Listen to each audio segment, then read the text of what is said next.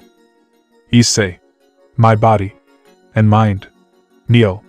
Yes, to connecting you to the void. Issei. Permission granted. The Neko sword just turned into black liquid and went inside body and mind. Issei version gone black, and he hearing millions of voice of people screaming in pain at the same time. Issei. Make the voice stop. And the voice stop as his command, and one monster of the void appear in red. Hello, master. I am the one that you named me Neo. How may I serve you? Issei. Teach me. Other personality appear too. Don't fucking forget me. We want you to teaching everything. Neo. Well then, first the darkness and void energy. Both personality of Issei have been taught in different thing and different styles of combat and power that separate them. If the Neo was to choose between the two, who will he fight, he would immediately choose the rage and carnage one. Why did he not choose fight the calmer one? Because he is unpredictable, not to mention he got high strategy skill too and can predict the opponent next move even before they act. He is truly is the monster of his own. After they both fighting the void monster by their own to do the training in order to obtain the power. For who know how long, because the concept of time doesn't in the void. The boiling anger. After a day pass after Issei have been training inside the void, he learned that he actually physically went into the void, not just in his own mind. Issei is now curious and asked the god killer sword. Issei. Hey, can I bring someone else inside the void with me? The sword answer. Yes, master. You can bring anyone, no matter how many of them, and the time will stop after went into the void. Issei. Good, now I found a perfect place to train with full power Drake without worrying about the damage the surroundings area or get the unwanted attention. Issei look at Drake. He is in the kind of evolution state because his body has changed and grow bigger.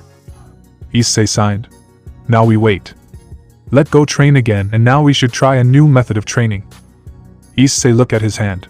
The only he see is the hand that he sacrificed to save Rias from Mary Riser. The anger began to building inside his chest after everything that he has sacrificed himself. Them was it not enough for them. The voice in his mind began to speak. Issei, other personality. You have it too, don't you? The desire of revenge. Maybe you might hold deep hatred for them even more than me. Ha ha ha, we share the same body and heart after all. You might acting like you don't care. But I know running around the problem won't solve the problem, and certainly you won't finding peace that you wanted as long as it's still bothering you. He's shaking his head off the thought of revenge and gripping his fist so hard that the blood come out. Issei. TCH. To think that such a thing could still bothering me. Fine, I agree with for once that they need to pay for what they've been betrayed us, and using us all this time just to be their meat shield, then toss us away once they don't need us as their shield. But death is too easy. Other personality just laughed off like insane person in his mind.